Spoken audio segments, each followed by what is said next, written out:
Hey, this is Terry, and in this video, I want to provide some tips and tricks for setting up the Allt-i-Ett.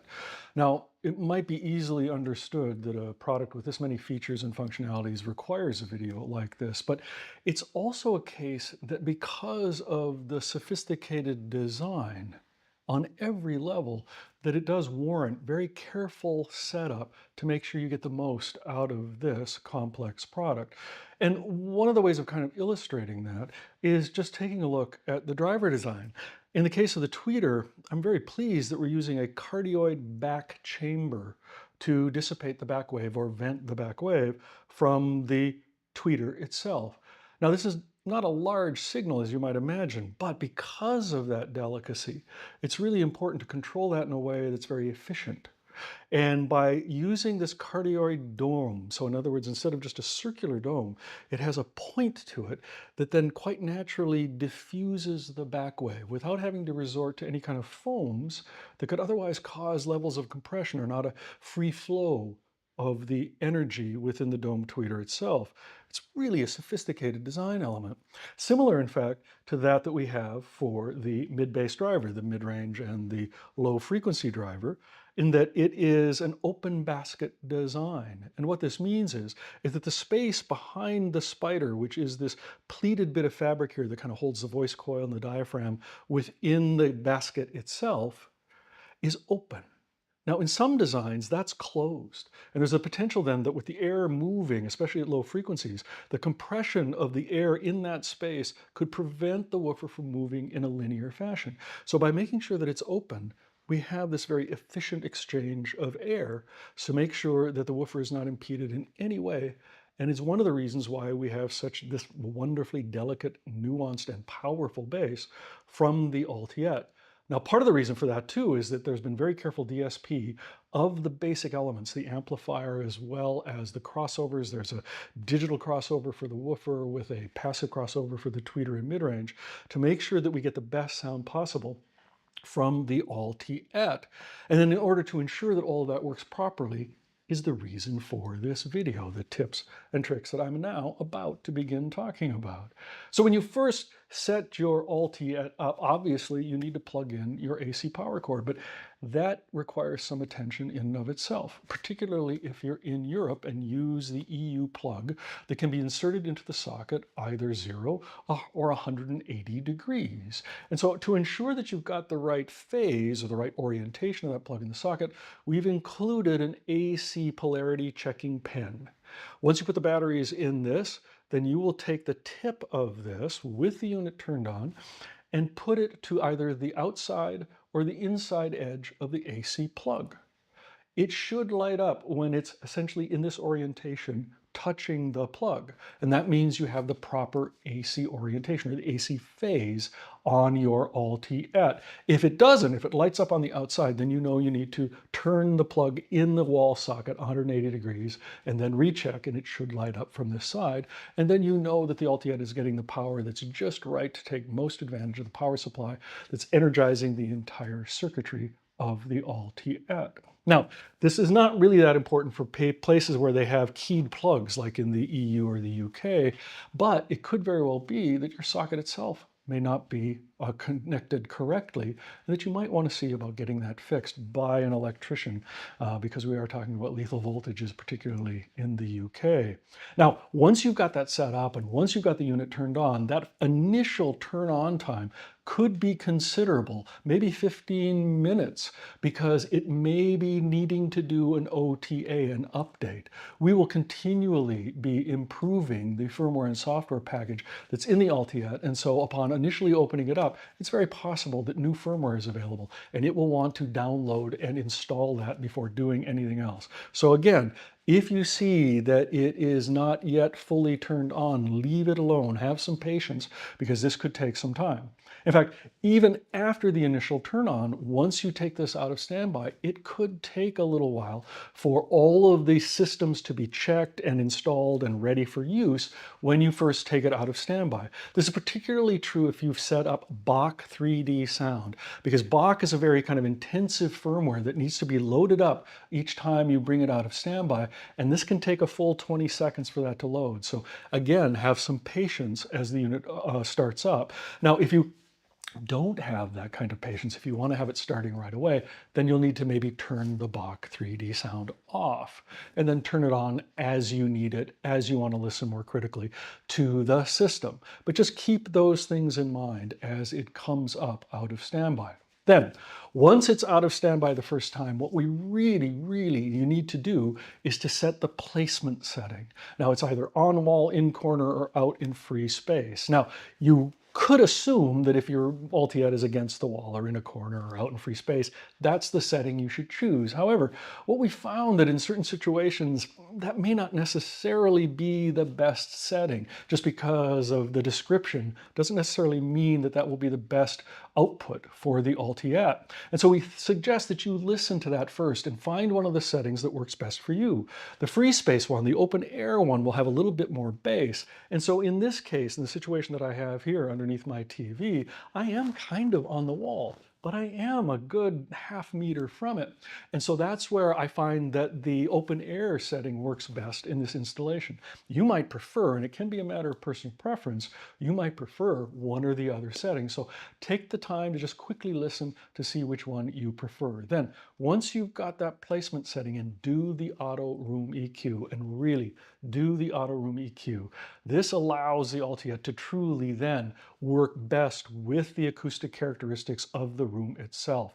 And it is kind of one of those things that's really remarkable in the sense that in certain rooms, in my room, for example, I have a bit of a bass boost simply because of the natural acoustics of this room. And therefore, what the auto room EQ is able to do is bring some of those non-linearities, those peaks down, so that the bass really is much more uniform, clear, detailed. It means that the bass output reduces subtly, but then you hear all the textures, all of the kind of harmonics in the bass, as well as its rhythmic structure much better. So make sure you do the auto room EQ. Now, that can be done just with an iOS device and the microphones that are built into it. If you have an Android, you'll need to use a Zen microphone. It's on the 2.4 band of your Wi-Fi, so make sure that you're set up on 2.4 to be able to make it work effectively with your mobile device and with the Allt-i-Ett. And in fact, while we're talking about 2.4, we recommend that in any case. It is the bandwidth that is better for distance control of your mobile devices. You don't need the speed of delivery that 5 provides, so go to 2.4, it's more stable and it has a greater range. So whether you're using the Zen microphone, and you can use it with iOS devices for subtle improvement in the performance, you will want to make sure that you put the microphone or the mobile device anywhere you think you might want to be listening to the Allt-i-Ett. We discovered just how precise this is at a trade show that we did in Melma, where we were setting up to demonstrate the Allt-i-Ett, the first public showing of it, and we put the microphone or the iOS device really at the listening positions, ear level. And we then listened to the results. And when we were sitting, it was great, but the minute we stood behind the listening area, it didn't sound as good as we thought it could.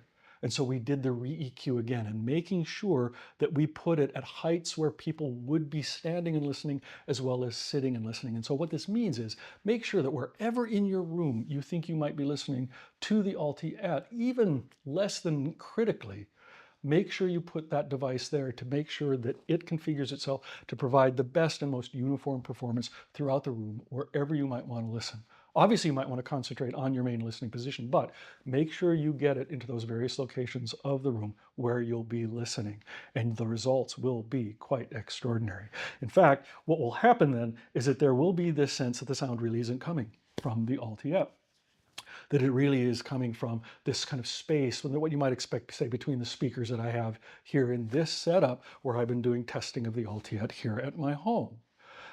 Where things get really interesting is when you turn on Bach 3D sound. Now, Bach 3D sound is a very sophisticated DSP program that comes out of the physics lab of a university in the United States, and it is very, very sophisticated in what it does. And to a certain degree, it can be somewhat mistakenly described as providing immersive sound. And I want to manage some expectations here because it isn't surround sound.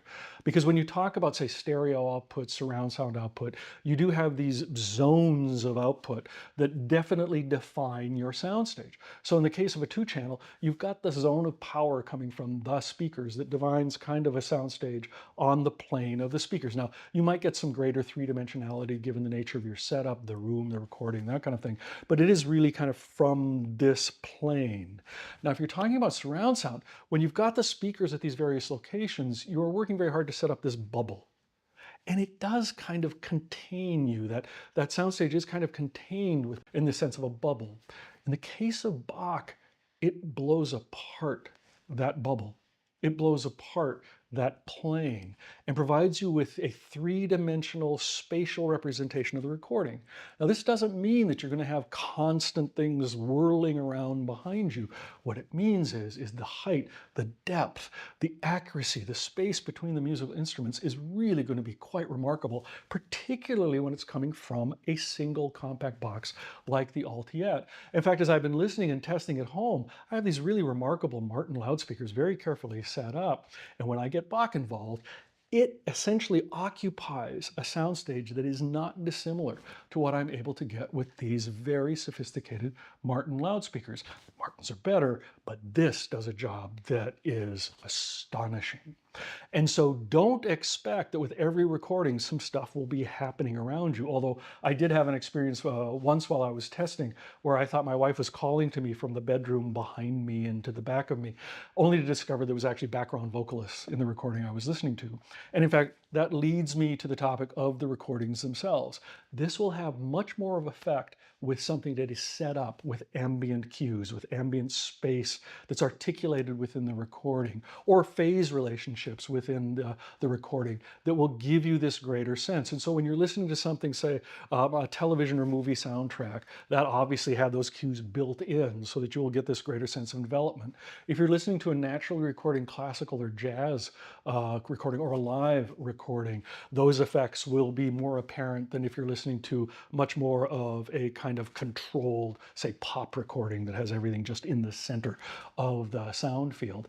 And so with those recordings, especially like a live recording, all of a sudden you get the sense of the space around you. You may not have things happening around you. There may not be recorded instruments or even kind of the sound of the audience behind you, but there'll be that sense of space, that sense of scale that's really quite remarkable. And so once you have that all set up, you're ready to listen. Now, one of the things I failed to mention about Room EQ is that when you're setting up for Room EQ, you'll notice that its low frequency output is set to 35 cycles, even though you can set it to 20. The reason why it sets to 35 is that's the relative roll-off of the Allt-i-Ett, about 6 dB down at 35 Hertz. And so this is the reason why you might want to plug in a subwoofer. That subwoofer will extend the bass and provide greater output capability because we recommend that you set that crossover frequency to 80 Hertz in the subwoofer controls here in the Allt-i-Ett. By doing that, you are able then to augment the bass, relieve the Allt-i-Ett from producing those low frequencies, and be able to play bigger, louder, and then in the case of a movie soundtrack, with some of that greater, more low frequency implosions that you might expect. And so once you've got either just the Allt-i-Ett set up and dialed in or with a subwoofer, you then can go in and do further tweaking with the Room EQ, sorry, not the Room EQ, with the graphic equalizer that's built into the Prisma application. But one thing that I needed to note about this is that when you open up the graphic EQ, you're going to need to slide left to be able to reveal the upper frequencies that are part of the little bars that you raise and lower the various frequencies. Otherwise, you might think that it's limited to 2,000 cycles, when in actual fact, if you slide left, you'll reveal that it works up all the way to 16,000 cycles. And now that equalizer will work with your box settings, with your Room EQ settings, with your subwoofer settings, so that you're able then to kind of tweak to taste whatever output that you want to have from the total system. So all of those things combined allow you then to really tune the system for the room. Now let's talk about some inputs. And if we're talking about subwoofers, we might as well talk about the HDMI input from your television. Now, when you're setting this up, the key thing to remember is that this does not have Dolby processing in it. The Allt-i-Ett is not a Dolby processor. So what you'll need to do is go into your television settings and select PCM output. Once you've done that, everything locks together, both the CEC controls and then the delivery of signal to the Allt-i-Ett for playback, and everything works great. Just don't expect to have it work with Dolby output. So don't set it to auto or Dolby, set it to PCM output on your television.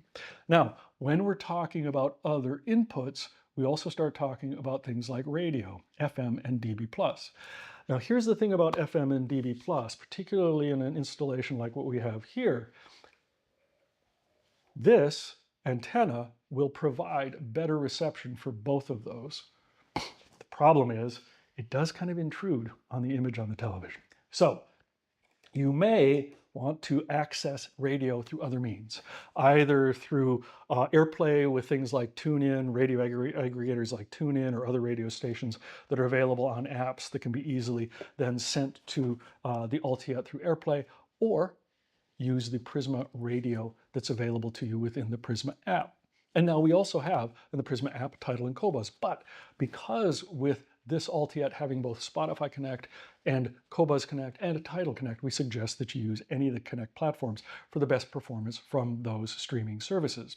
And before I forget about radio, make sure that when you are setting up your radio that you set your preferred stations. You can do that very simply by selecting a station and then pressing one of the 6 preset buttons where a field will come up asking if you want to set it as your preferred setting and do you want to set it to that number. You say yes, and it will automatically be set to that number that you've selected. Now, this can be a mix of FM and DB+ stations. It doesn't really matter. One other thing before I close, once you've done all of this to set the unit up, if you're listening critically, it may be a good idea to pull the grill off. Now, in normal settings with a lifestyle product like this, you'll want to leave the grill on.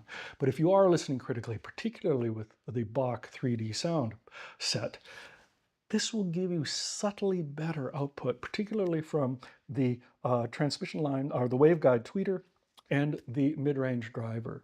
And so if you do find yourself, given the capability of the Allt-i-Ett, listening critically, do try taking the grill off. You might find that it does improve things even more than you might have expected. And I think that about covers it. But if there are other questions or other things that come up, make sure you go to our website, look at the user guide there. If your question isn't answered, please fill out a help request, and one of the team that actually designed the product will answer your questions and help you out. And so with that in mind, just go to our website, check out the Allt-i-Ett, look at the user guide, ask us a question if you want through the help request form, with the hope that you will enjoy your Allt-i-Ett to the fullest.